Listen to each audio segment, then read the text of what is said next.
Hi, welcome back to our channel Home Tuition Tamil. Today's topic மூன்றாம் வகுப்பு பருவம் 1 பாடம் 4 டும் சின்னு. டும் சின்னுல நம்ம பயிற்சி பார்க்க போறோம்.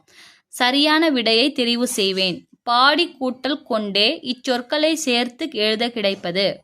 பாடி கொண்டே இந்த கூட்டல் அப்படின்னு ப்ளஸ்ல இருக்க எடுத்துட்டோம்னா நம்ம எப்படி எழுதணும், சேர்த்து எழுதணும். பாடி இக் அப்படின்றத சேர்க்கணும். பாடி கொண்டே. ஒப்பு கொண்டார் இச்சொல்லை பிரித்து எழுத கிடைப்பது ஒப்பு கூட்டல் கொண்டார். வந்தது இச்சொல்லின் எதிர்ச்சொல் சென்றது. சின்னுவுக்கு தோட்டக்காரர் டேஷ் கொடுத்தார். என்ன கொடுத்தார் அவர்? தக்காளி. சின்னுவுக்கு விருந்து கிடைக்க காரணமான செயல் கொடுத்து உதவுதல். எழுதிட்டீங்களா? வினாக்களுக்கு விடையளிக்க. பாட்டி என்ன விற்று கொண்டிருந்தார்? எலுமிச்சை. வாத்து மேய்த்து கொண்டிருந்தவர் சின்னுவிடம் பட்டத்தை யாருக்காக கேட்டார்? குழந்தைக்காக. வெற்றிலை பறித்து கொண்டிருந்தவர் சின்னுவிடம் தொப்பியை ஏன் கேட்டார்? வெற்றிலை பறித்து கொண்டிருந்தவர் சின்னுவிடம் வெயிலுக்காக தொப்பியை கேட்டார். வெயிலுக்காக அவர் என்ன கேட்டார்? தொப்பியை கேட்டார். எழுதிக்கோங்க. வெற்றிலை பறித்து கொண்டிருந்தவர் சின்னுவிடம் வெயிலுக்காக தொப்பியை கேட்டார். நிறுத்தற்குறிகளை அறிவோமா? முற்றுப்புள்ளி, கார்புள்ளி, வினாக்குறி, உணர்ச்சிக்குறி. முற்றுப்புள்ளினா என்ன? Full stop. கார்புள்ளினா கமா. வினாக்குறி கொஸ்டின் மார்க். உணர்ச்சிக்குறினா ஆச்சரியமாக சொல்கிற ஒரு விஷயத்தை தான் நம்ம உணர்ச்சிக்குறி இந்த சிம்பிளை போட போகிறோம்.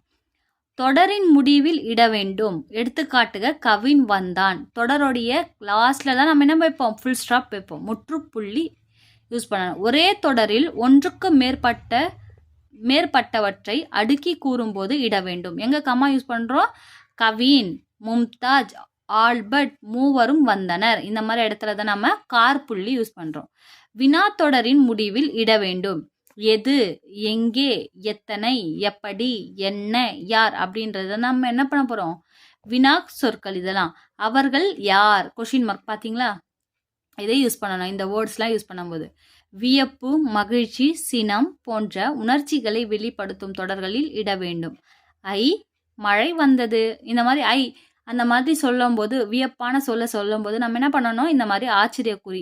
மகிழ்ச்சியாக பேசும்போது இப்போ இங்கிலீஷில் என்ன சொல்லுவோம்? வாவ், அமேசிங் அந்த மாதிரி சொல்கிறோம்ல, அந்த மாதிரி இடத்துலலாம் நம்ம இந்த மாதிரி உணர்ச்சிக்குறி யூஸ் பண்ணணும். இப்போது இங்கே தொடர் கொடுத்துருக்காங்க பார்த்தீங்களா? இதை வந்து நம்ம எங்கே ஃபுல் ஸ்டாப் எங்கே முற்றுப்புள்ளி, எங்கே கார்புள்ளி, எங்கே வினாக்குறி, எங்கே உணர்ச்சிக்குறின்னு பார்க்க போகிறோம். என்ன கொடுத்துருக்காங்க பாருங்கள். உரிய நிறுத்தக்குறி இடுவோம். அதற்கேற்ப படித்து பார்ப்போம். விளையாட்டு விழா நடந்துட்டுருக்கா? பள்ளியில் இன்று விளையாட்டு விழா. இதோ விளையாட்டுகள் தொடங்கிவிட்டன. அப்போ ஃபுல் ஸ்டாப். குழந்தைகள் தவளை ஓட்டம் ஓடுகின்றன. ஆகா, வியப்பா சொல்கிறாங்க. அப்போது அங்கே என்ன குறி? உணர்ச்சிக்குறி. அழகாக தாவி தாவி ஓடுகிறார்கள். Full stop. வேறு என்னென்ன விளையாடுகிறார்கள் தெரியுமா? தொடர் ஓட்டம், கமா கார்புள்ளி, சதுரங்கம், இசை நாற்காலி போன்ற விளையாட்டுகளை விளையாடுகிறார்கள். போட்டிகள் முடிந்தன. அதோ அன்பு முதல் பரிசை பெறுகிறான். என்ன பரிசு தெரியுமா? என்னன்னு கேட்குறாங்க. பரிசு. அப்போது கொஸ்டின் மார்க். என்னது? வினாக்குறி. ஐ அப்போ உணர்ச்சிக்குறி. படக்கதையை புத்தகம்.